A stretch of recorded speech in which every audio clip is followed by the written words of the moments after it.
be covering Bulletproof Your Transaction, and I'll get into that in just a minute here. But I am Amy Stack. I am the regional tech trainer for the Mid-American region. So we're all of Illinois, part of Indiana, and part of Wisconsin. And I've been with KW for 8 years, in real estate for 5 years before that. And I am a realtor, an investor, and a labs advisor, and some fun personal stuff. I am a wife, a dog mom, and an auntie. And then I'm gonna actually spend a little bit more time with Noel because he is the guest speaker today. So I'll let him tell a little bit about him, since he'll be the one that you'll be hearing from more than me today. Awesome. So yeah, my name is Noel Marrero. I'm the Market Center Tech Trainer here at our Naperville office. I'm also an agent, and my wife and I run a small team. There's about five of us on the team, and I'm an investor, right, rainmaker, father, grandfather. I have got quite a long list on here, but yeah, I've been here with KW for about 9.5 years. Next year will be my 10th year with KW and this company, and it's changed my life. And we've built systems and dug in and really adopted technology. So I'm excited to share some of those resources today. Yes, and Noel and I have worked closely together for several years before I moved into this role, and I knew he would be an amazing person to have on, to cover this topic because he does such a great job for himself and then also sharing with agents in his world as well as part of his job. So Well, thank you thank for you. being on. Absolutely. All right. So our objective today is to help you bulletproof your process with a clear, repeatable system from contract to close. So we're talking about after we've already got the lead, when they're in the transaction process, how do we make sure we're giving them high level experience and something that you can give to every client you have coming in and not have to always feel like you're recreating the wheel or have that nagging feeling that you missed something. So that's our goal for you today. And then the benefits of the class are you'll be able to walk away with a ready to deliver seamless professional experience that helps you earn the trust and referrals over and over again. And if you guys stay till the end, you will actually get some sample checklists that you can go ahead and implement right into your command account as well. So with that, I'm going to stop sharing my screen because Noel's actually going to go live and show you what everything looks like behind the curtains on his end. Awesome. Well, thanks, Amy. Yeah. Yeah, I like doing live demos of the actual stuff inside. A lot of times people will show you presentations and they show you a nice polished PowerPoint or something like that. And I just want to kind of be real and show you the actual workflow and click around and kind of show you what that could look like. But as Amy said, I think this is very important for your existing clients, right? To have some sort of system that you're following to make sure that things aren't falling through the cracks. And I meet with so many agents. It's a little embarrassing to say how many don't have systems or checklists even made for their business. And it's like, you can maybe do that for a transaction or two, but if you get 10 deals under contract, 20 deals, right, you start scaling up, there's a lot of variables that happen in this business, and it's hard to keep track of all of them in your head. Or if you decide to get leverage and you're hiring an admin or other team members, right, how do they know what your systems are? How do you make sure that you're doing the same things over and over again? If you're creating a good client experience, how do we repeat that over and over again? Because if you're not following a guide or a checklist, chances are those client experiences are going to vary from client to client. You might get a referral from someone, they might rave about how great you did as their agent, and now you're maybe doing things a little bit different because you're not following that same system, right? And we want to create the same experience for them as well. We all know that we only control a certain portion of the experience, right? Mainly because every property is different. And most importantly, all of the people that are involved in the transaction are different too, different personalities, right? So we have to do everything that we can on our end to run a good system to help ensure that the client's going to have the best chance possible at their transaction when they're buying a house. So I'm going to share my screen and really just show you what it looks like and how we built it. And um, feel free to ask questions and ask around. And we'll kind of go through things. So this is an example of our listing pipeline that we have. And like Amy said, we have these things built out throughout all of our processes, right? So I can see I've got like checklist items on here. This is a test account, so these aren't real people. If you have watched The Office, you'll recognize the names that are on the screen. Um, so yeah, we have it all built out here. And one of the first questions that people typically ask when they see my setup are, what are these colorful things on here, right? And they don't realize that just like your contacts can have tags to organize your database and show key information for those people, you can do the same thing with your opportunities. And I love that because when you get a lot of deals going on, there's a lot of these variables. And I don't want to have to go in the opportunity, go to documents, look at the sales contract to find out, um, what type of financing it was, or things like that. So we use these tags that can give us a quick snapshot of relevant information. And with that, that might determine what next steps I'll take on some of our tasks that we actually do as well, right? Some things, as you know, only apply for finance deals and they don't apply for cash deals. Or there's some things, even if it's financed, only apply for FHA or VA. They don't apply for conventional, right? So we want to keep that in mind with using this to kind of help look at some of that information. Now, things that we will track on here are, where did the lead come from? Is it a referral? Did it come from a Facebook ad, an open house? What type of financing is it? Cash, conventional, FHA, VA, right? Is the property vacant or occupied? Kind of good to know, right? That way you know if you're scheduling inspections, appraisal, like different things like that, if it's like a go and show, if we can approve showings right away and it's not hard to make last minute requests, or if it's occupied, we might need to give some notice and be aware of that as well. If it's what type of property, is it a condo, a townhouse, is it a detached home? Because again, when we send out next steps, if this is our listings, we would treat them different, right? Like on my process for detached homes, we tell the client we're going to put a for sale sign in the front yard and put a lockbox on the door, etc.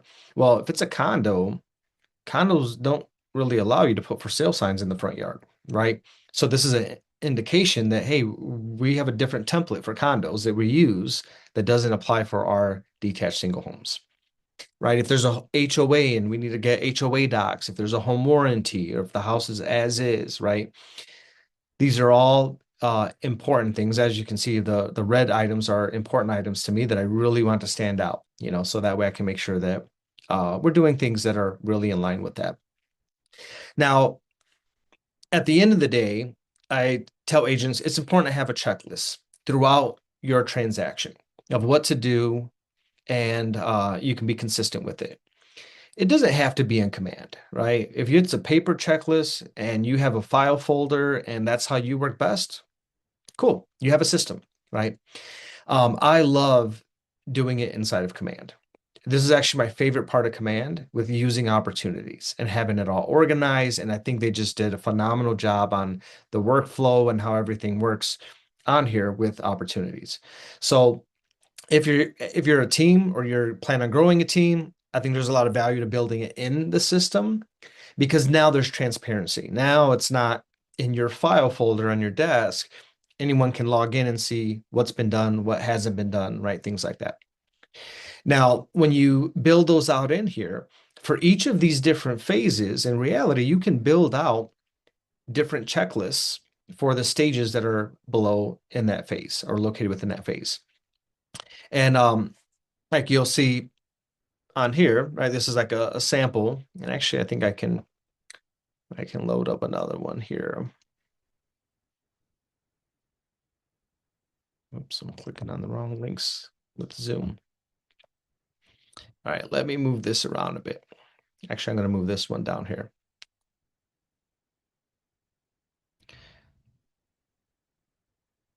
All right. I do a lot of testing, so my opportunities my tasks get overloaded. My admin's probably like, what's going on over here? Let me do this. I can't create a checklist in the previous one. Why is that not popping up? Anyways, let me do this. I'm going to start from scratch for you guys so you can see. So if I go here to create, let's say a listing opportunity.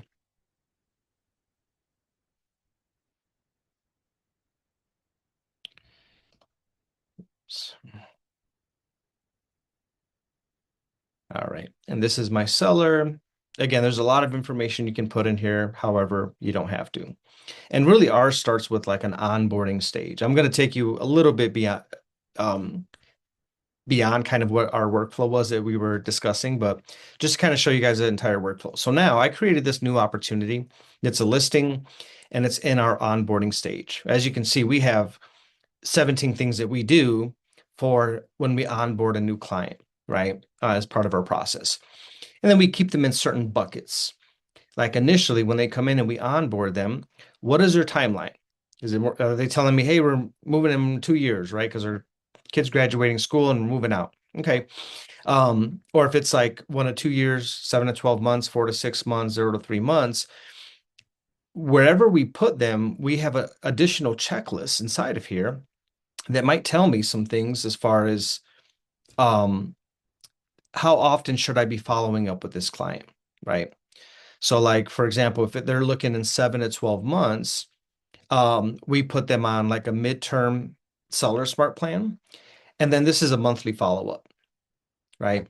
Now, if they told me that they were going to move in 4 to 6 months, we're following up bi-weekly.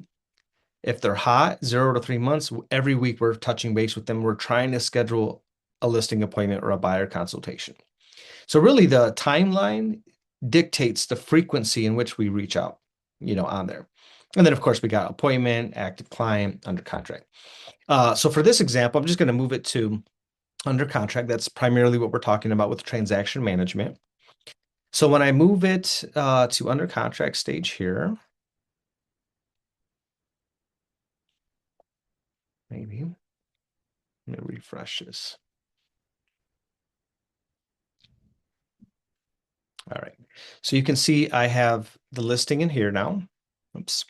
And traditionally what we would do is once we know more information about this transaction, I might go in here and put some different tags. If it was an agent referral, if it's a detached home, right? If it's under contract, we'll know more information, right? Maybe it's as is, right? Type of financing. I'll just put FHA. Why is it zooming in?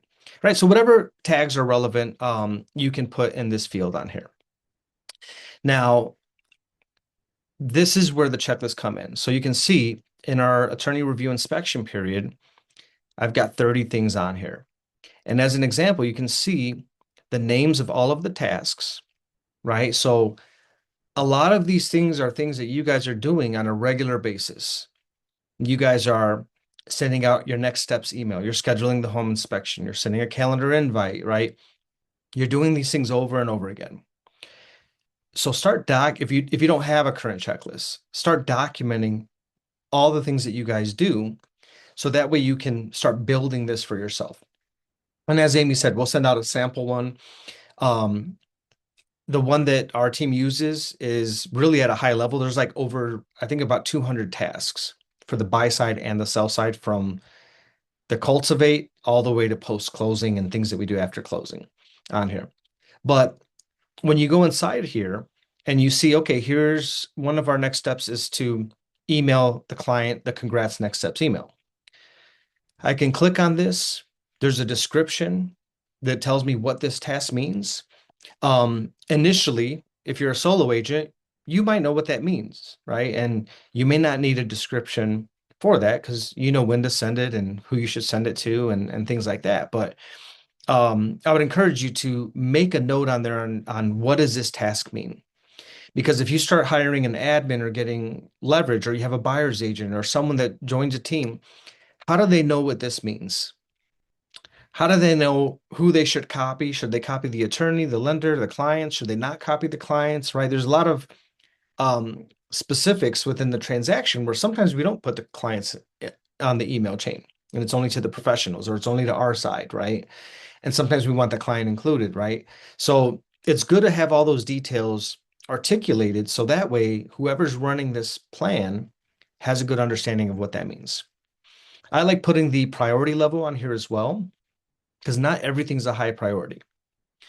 Some things are more important than others. And I always thought of it as when we hired our admin, and if our admin was leaving at 5 p.m. on Friday and for the week, and we got an offer accepted on at 4 p.m. on Friday, what things do I need him to do before he leaves? And other things can wait until Monday, right? And a good example of that is this next steps email. That's like our most important thing because if he doesn't send this out before he leaves at 5 p.m., guess what? My clients are going to be texting me or emailing me saying, okay, what's next, right? Our offer got accepted. Oh, yeah, well, we got to get earnest money and a home inspection and everything else, right? So now this may not get sent out until Monday, or it means that I'm going to be sending that out. Chances are it means I'm going to be sending it out because it's important for the client to know this information. And we need to give lead time for the home inspection because the inspectors get booked as well in advance. So it's good to put a priority level on there. Now, what we do for our templates, I see people do their communication templates, like as far as emails, many different ways. The most common way is they will search their inbox for an old email that they sent out, and they'll copy and paste it, and then they'll kind of skim through it and they'll make some changes on there and send it out. Um, we have ours built out in a Google Doc, and we have different versions of each of those templates. I think it's a little dangerous to copy and paste and try to remember to what changes, what things might be applicable or not applicable in there. So it's a little dangerous if you forget to remove something. Maybe you're giving additional information or wrong information that might not apply to that specific transaction. So when it's time to send out this email, if I click on this document here, this link, this will open up a document that that's part of the transaction, right? And you can see that we have different versions of the template. Not every client is excited to sell their home, right? If they're getting divorced or there was a death in the family, they may not be super happy to go through this process. So your verbiage needs to change. It shouldn't be like this is an exciting milestone. Maybe it's not exciting to them. And we shouldn't say that, right? So you can see on here, I have different versions. I have an excited and not excited copy of that. And then we have, what are the terms of the contract? Is it a regular sale? Is the deal as is? Is it a short sale? Did they waive their inspection? Is it a cash deal, right? All the verbiage in these templates change depending on the terms of the contract. On here, we kind of set some expectations on, hey, the loan approval and clear to close. Sometimes there's last minute extensions, things like that. But again, if this is a cash deal, I don't need to say that. I can't put anything about that, right? I have in here appraisal for cash. Sometimes you can still order an independent appraisal, right? But we don't talk about the loan officer or lending. That doesn't apply. So if I was copying and pasting this stuff, I have to remember all the little variables within this document.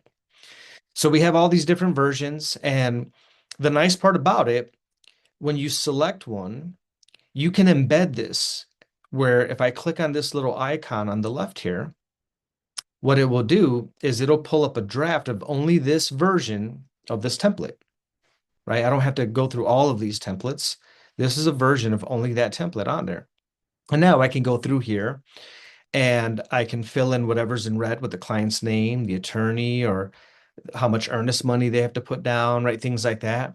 Those are things that we can do, on this and have it sent out to the right people. If you always have the same people that you're sending this information out to, you can put that information right on here, right? Like I can put in um my admin.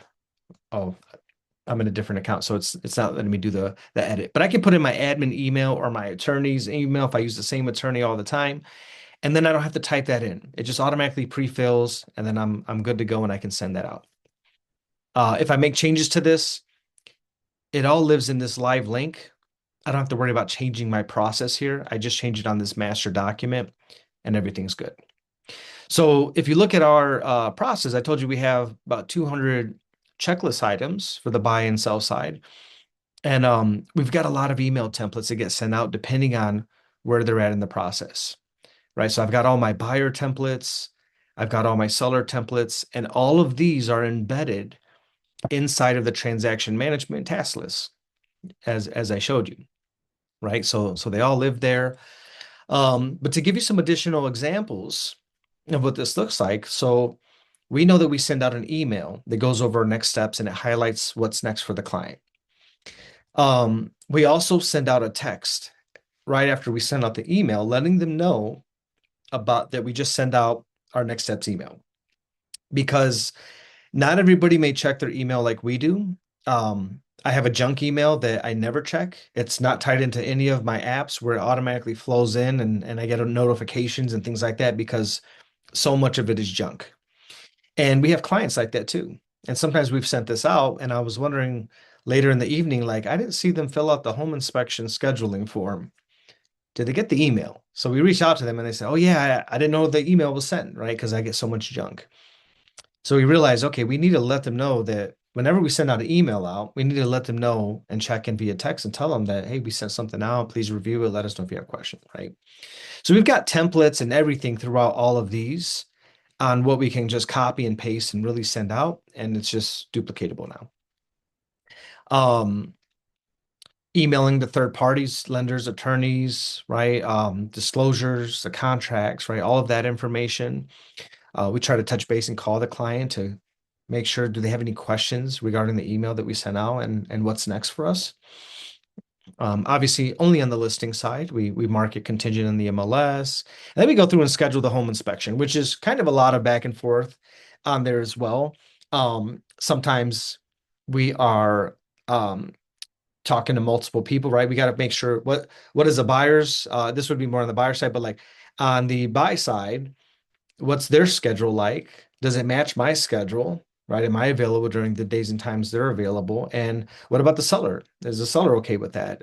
Is the inspector available during that time? Right? So there's a lot of people involved and a lot of back and forth on here. And we've built systems where there's a Google form they fill out with their availability if they want radon, and that automatically just comes through. And then we know what days and times to choose for the inspection. And we send out a calendar invite and all of these other things that are on here.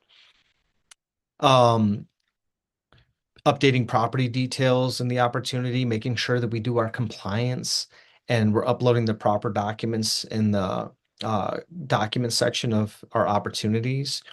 We need to make sure that earnest money was received, right? And that we're not missing it because if we are, like, then that's an issue, right? Once we get a copy of it, we need to send a copy to all parties. Um, we draft our social media marketing materials.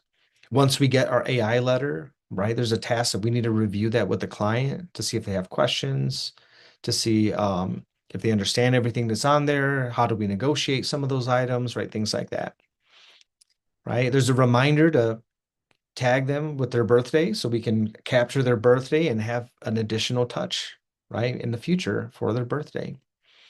We'll submit our, again, more compliance stuff for getting our submitting for review. We need to verify the AI there's been an agreement for AI and we can close out this period. I also have a placeholder in here for, was this deal an agent referral? And if it was, this is a reminder, right? I have an email template in here that gets sent to the agent to say, hey, just want to let you know, right? Your referral that you sent over, we got them their house under contract. Inspection went well. We're moving forward, right? They would appreciate that. I meet with agents all the time, and one of the biggest gripes that agents have is they don't get updates from the referring agent on what's happening with their referral.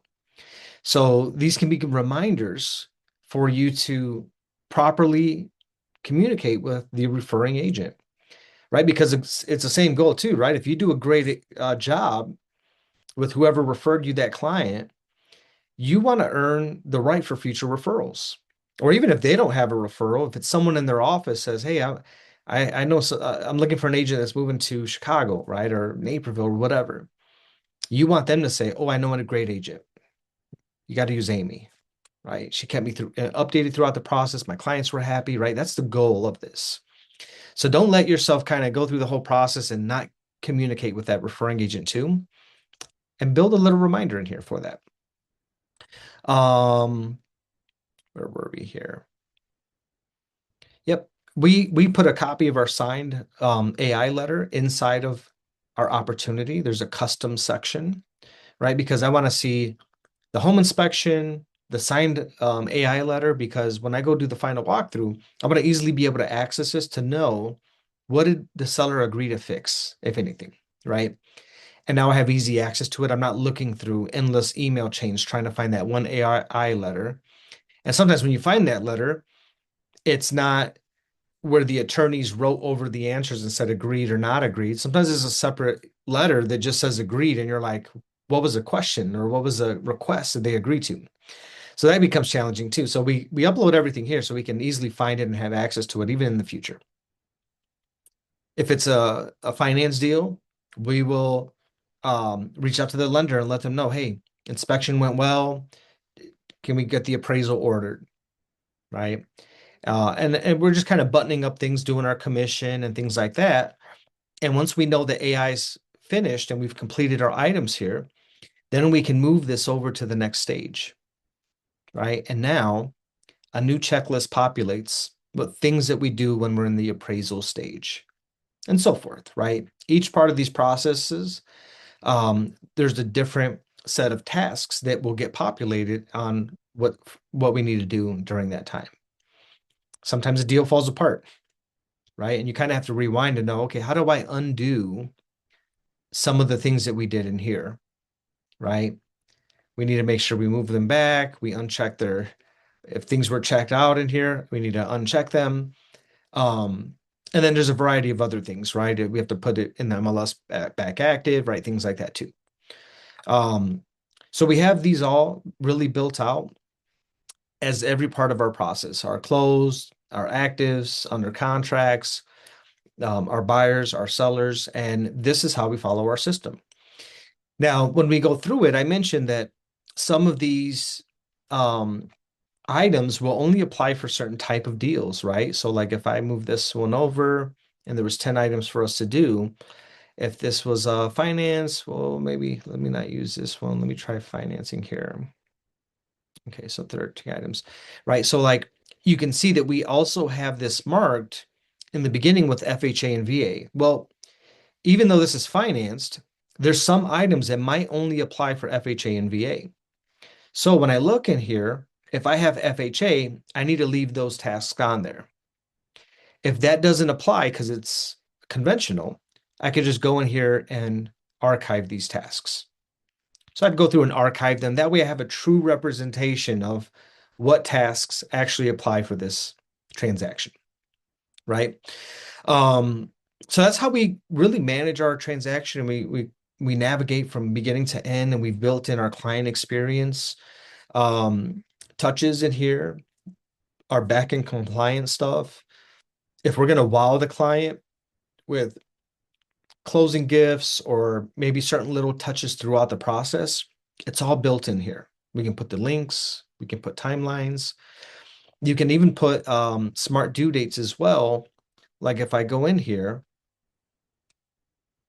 and I look at our tasks, well, I'm going to back up just in case anyone's not familiar with this. How you create these is when you're in a certain stage or phase, like this under contract, you're going to click on the stages and checklists. When this pops up, this will show you all the stages that you have set up under this phase for the under contract. I can reorganize them. I can change the name, delete some. I can add additional stages if I want to as well. And then in the middle, if you haven't set up any of your tasks, these are all going to say 0 out of 0. So then you go and you kind of start building it from scratch. You can click on that. Again, if you don't have anything on here, it's just going to say add a task. If you have stuff, it'll then show you things on here as well. But if I'm going to add a task, right, I can put the name of the task on there. What type of task is it? Is this an actual like call the client, send a text message, or is it other? And then this is where we put the description. If there's a link, like I mentioned, I have linked my templates for the transaction. I have them linked inside of these specific tasks, the right template for the right task. If it's order photography for the new listing, you can put a link to the photographer's website on here or their booking page. Or if it's schedule a home inspection, right? You can put those resources on here so it's easy for you to just find and move forward. And we talked about the priority level, right? Either no priority, high, medium, or low. And then we've got due date. So by default, you can select it's going to say no due date by default. But I can go in here and I can choose, I want this to be on a smart due date. Oh, well, what does that mean? Well, these smart due dates will reflect on data that we put into the details section of the opportunity, which I'll come back and show you. But as an example, I can say, okay, this is going to be on a smart due date where maybe whatever day that the agreement was won, that day, our next steps emails due, right? Or maybe it's after or before a certain due date. So if I do after, I can say, hey, with our team, when we write an offer, we say that earnest money will be delivered within 3 days of mutual acceptance, right? So if I go down and look at mutual acceptance, it'll be a day here. This will automatically trigger when I put the key date in the details section. 3 days later, it'll say earnest money is due, right? And that's how you can really tailor your system so that way there'll be some automation behind the scenes. So just to back up to show you what would trigger those dates, if I go back into an opportunity, right, on the right-hand side here, we have our key dates section. So this is where I would go and say, okay, the mutual acceptance day is going to be today, right? Our home inspection is going to be this Friday. You can start filling those out. And if you have any smart due dates tied to these key dates here, it'll automatically input what the correct due date is on here. Okay. And then you'll see those populate in your tasks. You can see these are all the test ones that I really just did right now. These all populated on here, right? And if you don't have any specific due dates, it'll just say all no due date, right? Um, and I don't think I didn't put none in there, but I could have looked at the next 7 days, right? So this tells me things that are due in the next 7 days, right? Due dates on the 27th on here. But once you have your system set up and you have your due dates and key dates, and if you can manage it properly, at the end of the day, you're coming in here, you're looking at your tasks, you're looking at your opportunity tasks, and you're just following that list, right? So every morning when we check in with our team, we go through our pipelines and we will go through here and we will say, okay, for this transaction here, is there anything that we need to do? Is there anything we're waiting for, right? That we need to follow up on or get clarity or any additional information like that. And we'll just go through these one by one to make sure that we're on track to see what we need to do and kind of to go through things on that end as well. And then we'll go to our actives. Who are our active clients, right? Is there anything that we need to do for these that are in the private listing? Or when we're launching a listing, we have a separate checklist of all the things we do when we launch. If we're going to do an open house at a high level, we have a whole system around our open houses that are tied into this as well. And then if it's just a regular active or in the showing stage, right, then they'll get put in this bucket over here as well. But this is really the power that we have within Command that I think most people don't take advantage of. When you get your system, you get access, you get a username and password. And when you come in here, it's an empty shell, right? You click on, you go to stages and checklists, and all of these will say 0 out of 0. And it's for you to build it out, right? So a lot of people get excited with the potential, and then they're like, oh, I got to go and put this stuff in here. So yeah, every agent's different. Every agent wants to do things different. It's your business, and that's what's unique about us in this industry. Um, However, I think there's value to putting this here. So if you have a paper checklist, I would encourage you to start putting those. If you have some free time, or maybe you work on one bucket at a time and start putting your systems and your descriptions and tasks and everything in here. And I believe that This will help you stay better organized, especially when you start getting a lot of deals under contract. It will help you manage everything and help increase the chances of you having a much smoother transaction because everything's systemized and it's not just hoping that you remember. And agents tell me all the time, they're like, oh my God, I woke up at 3 in the morning, just like in a panic because I realized I forgot to do something that I was supposed to do. I'm like, oh, that's not fun, right? That doesn't happen to us because we have our stuff organized. We discuss it every day. And we go through our process and try to get to our closed deals on here. So that's overall our, system, transaction management system. There are other things that you can build in here as well. And just to give you guys some examples, we have some tasks that will say like, great, now their clients under contract, add them to a specific smart plan that we have created that will be our weekly check-in. So then they get put on a weekly check-in smart plan once they're under contract, and it creates a new task for us every week that will help us stay on track to make sure we're checking in with those clients. And then we give a description in those weekly tasks to help us um, with ideas on what we can discuss with the client. All right. If you're newer and you're like, I don't even know what I should be saying week to week with them, like we have some different ideas on there, right? If they're a buyer searching for a home, still have a weekly check-in like, hey, do you want to go see anything this weekend? Do you want us to make changes to your home search? It tells us maybe go check the private listing network to see if there's any opportunities coming up that we can let them know about. Because the more we engage with them on there, it increases our chance of them staying with us as a client, us getting them under contract, and ultimately getting a closed transaction on there.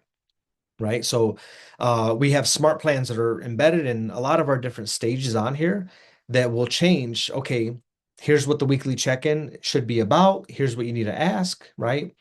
Um, and most importantly, right, you want to check in with your clients because if they're not having the greatest experience, maybe just because they had different expectations, it's your chance to ask them how things are going and is there anything we can do better or different, right? We love the feedback, right? You're checking in. I think if there is a problem, you can help identify that issue before the end of the transaction and maybe we let them down, right?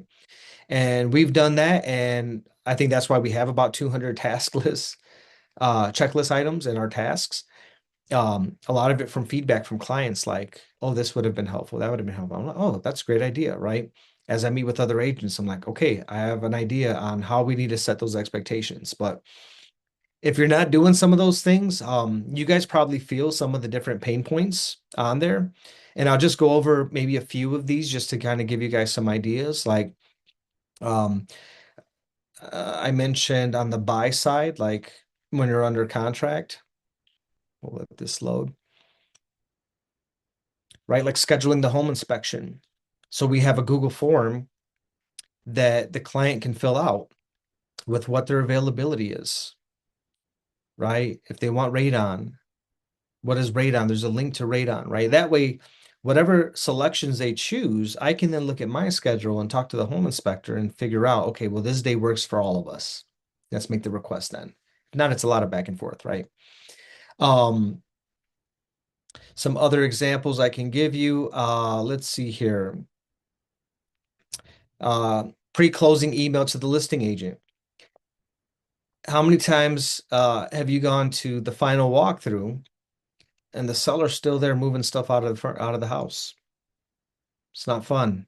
They're like, oh boy, I think we're gonna have a problem, right? How do we know they're not gonna take something they're not supposed to? They're not gonna damage the property when they're moving out. And me as the buyer's agent, I'm gonna raise a red flag and say, hey, I want to make sure that something doesn't happen because once they go to closing and sign that paperwork, it's too late. We can't just go back and they can go to court and go through that mess, but who wants to do that, right? So I'm going to say, hey, we need to hold some money back or something to make sure that there's a final approval when we go back in and it's acceptable, right?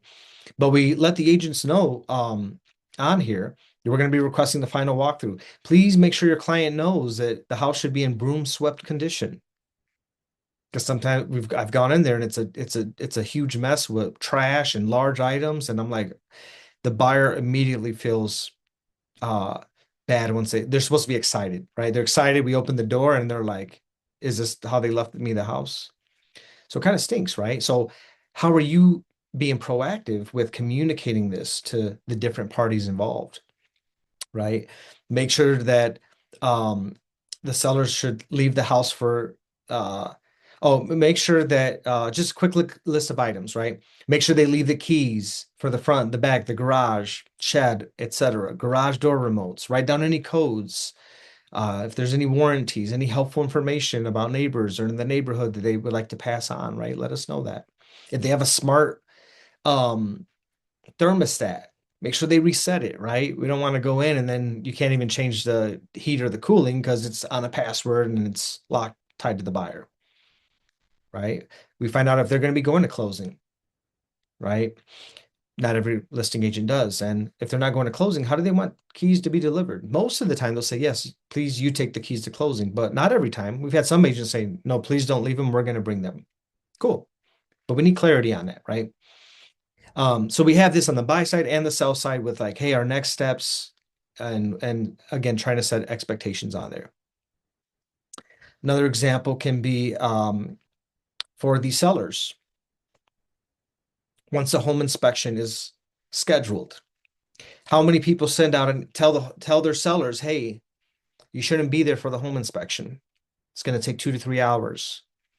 Make sure they can access the attic and the electrical panel, or they're going to have to come back, right? Um, items like that, right? And these have all came from a place because I've experienced them. We go there and there's no utilities, right? It's an FHA deal and there's no smoke or carbon monoxide detectors or the batteries are dead. So then what happens? The buyer has to pay another fee to have the inspector come out to make sure the smoke detectors are working or carbon monoxide detectors are there, right? Things like that. So again, try to think of all the things that we need to do and expectations that we need to set to our clients, to the listing agent, things that we hope the listing agent or the other side would relate to their client. And, um, I started putting on this on here, making sure that they know that they shouldn't be at the house, right? Make sure that we recommend no one's home at the home inspection so the buyers can feel comfortable. I did a home inspection one time, and in the middle of the home inspection, the seller pulls into the garage. She runs into the house and she was irate. She's like, "What are you guys doing in my house?" I'm like, "We're doing the home inspection." She's like, "You shouldn't be in here without me." I'm like, "Well, you shouldn't be here yourself. Did your agent talk to you about this?" So she was upset. She called her agent. I said, "You need to call your agent." She called the agent and she was like, "Okay, I'm sorry, I'm leaving." But my clients were like, "What the heck just happened?" So we can't rely on others to help create good experiences for us. It's already a challenge as it is sometimes with the people involved. So how can we just be proactive with communicating some of these different things, right? So as you guys identify things in your experiences, make a note and figure out where can I start adding those inside of here so I can just be proactive and help minimize surprises and the amount of things that might pop up throughout the transaction. And hopefully this will help really minimize things. And at the end of the day, you're creating better client experiences. You're bulletproofing your transactions so that way things aren't falling through the cracks, and you're increasing the likelihood of getting referrals from future clients. And our real estate team, 90% of our business comes from repeat clients and referrals. And I attribute that to the client experiences that we provide to our clients. And I always tell them, like, I can't guarantee you're going to have a perfect experience because there's a lot of people involved. But we have systems and processes and reminders and things in place to really help increases the chances of everything just going as smooth as possible, right? And they can feel that as we go through the process and we get feedback like, man, you guys are thorough. Like I never was guessing what was next because you always said, here's what's next, here's what's happening now, here's what's coming next, right?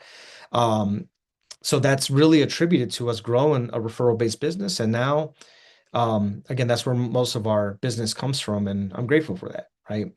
But that's the power behind building a system like this and just documenting it and having it in a place that you can manage all of your transactions and all of your deals at once, in that aspect.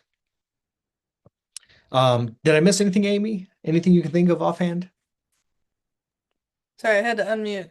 I think just that this is really good for all level of agents. We know people that have used this system that were new to real estate, and it really just helped them walk through the process and make sure they weren't missing anything, and know that it is 100% customizable. Like Noel built this for him and his team. You can do all of this in Command as well. And if there's things you don't do, remove it. If there's things you do in addition to it, add it. That's the Right. beauty of the system, I think. Agreed. Yeah. Agreed. I wish when I first started in this business, I wish I had something like this ready to go. Um, it took me years and years to build out, and it became very important when I started growing our team. And I hired an admin, and our admin's like, "All right, what should I do today?" And I'm like, "How do I teach them all the variables on real estate? It's not just one way to do it. Every deal's different. I wish it was one way. It'd be so much easier to just kind of create a standard across the board." But I need them to understand like there's a lot of variables, and how do I build a system that can pivot and adjust based on the variables that are in that transaction on there. So yeah. All right. Well, this is, I know, peak question time. I know that we always get questions. So this is not the first time Noel's taught this class, if you guys couldn't figure that out. He knows what he's doing.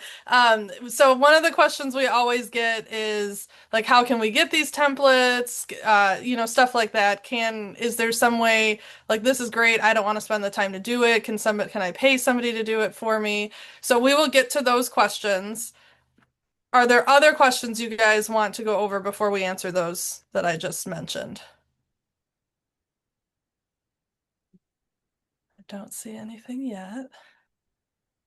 Okay, then I'm going to let Noelle stop sharing and I'm going to share my screen because our promise to you guys was anybody that stayed on for the whole class, we do have a nice little freebie giveaway for you with a whole bunch of sample checklists. Let's see. Did I get my screen up there? Can you see that? Perfect. So if you scan this QR code, this will get you started. I'm only showing the seller checklist on the screen, but this will take you to both sides of it, so you can copy and paste those checklist items into your command account if you would like. This is not 100% of what Noel showed because some of the stuff is very specific to his business, but this is a great place to get started for you guys. So I'll leave that up for a while.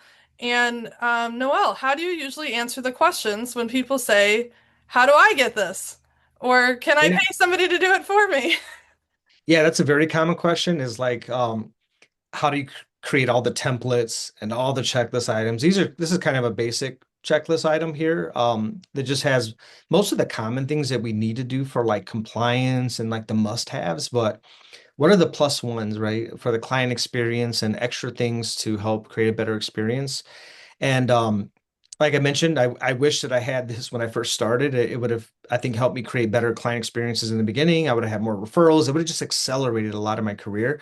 So after I built this, I said, I'm going to offer this if anyone is interested in the program that we set up, then I'd like to offer that where we can go in and I'll have my admin go and build it all out just like it's built out for ours with our tags and our templates for emails and all the checklist items and things like that too. So you don't have to, right? If you have a checklist that you're using, or you can use this one that Amy has up on her screen now, just to kind of get started. And you can start building your own, right? Just maybe one task at a time as you get new ideas on here. But if you're like a lot of agents that I meet, they're like, I don't even want to have to think about that. Like, can I just get it built out so then I can just work the system on there as well?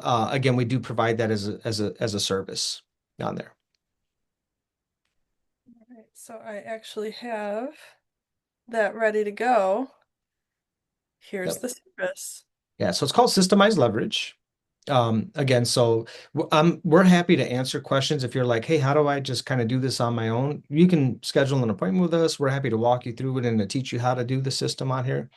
If you just want us to go in and just kind of fully build it out in here, This is called systemized leverage. You can scan this to get more information. We are offering from now until the end of December a $50 discount. So you'll save 10% if anyone's interested in just having this all done on here. And if you just want more information or you want another demo call or something like that to dig a little deeper, you can scan this QR code and we can schedule a follow-up meeting if needed or answer any questions that you may have as well. Yeah, I'm going to put a couple of links in the chat for everybody if I can find my chat because I closed it. Sorry about that. So this is the interest link. Like you want more info? There's the first link. If you're like, I just want this done for me, this is the order link. And just remember that that discount code, I'll put that in there as well.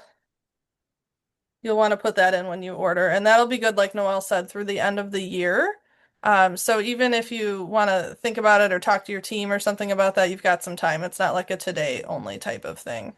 Yeah. And then I do have this flyer that you're looking at that I can drop in the chat as well. Um, In the meantime, is there any questions that anyone has that you'd like to ask while we're all on here? Hopefully we this was valuable. I hope that someone it sparked some sort of interest on like, okay, here's a way that I can go in and build out my systems and really use it to kind of run our business. Yeah, and I would love for you to take a moment to go ahead and scan this QR code to do a feedback survey for the class. I put the class info on there. So this one will just be other for the name of the class, and then Noel was our instructor. He's a guest instructor. But we'd love to hear what you thought about the class. If you, like Noel said, if you learned things that you think would help with your business. We have shared this with other tech trainers in the region as well, so people are familiar with it. And they can always come to me if they need help. If you're wanting to like really build this out yourself and you're just not sure about all the steps for it, you can always contact your local tech trainers or leadership. And if they need support, they can reach out to me and I can teach them how to fish, so to speak. So all of this, like Noel said, can 100% be done in Command and Google with the KW tech stack. On your own if you want, and if you don't want to spend the time to do it, we do have the service to help just put it in place for you. The easy button. Oh, I Go see Donna ahead. rose her hand. Yeah, we missed like the first 15 minutes. We couldn't get on. Is this recorded? Yes, all the classes are recorded, so we'll get to that in a second too. Oh, Uh, sorry. no, that's okay. It's everybody always asks. All the classes are recorded and they'll go on my YouTube channel. So this should be live by Monday on the channel. We do send out the recording in my weekly newsletter. But if you subscribe to my channel, you'll get the notification as soon as the class goes live, or if you just want to check in, you can. So I'm going to go ahead of screen and show you this.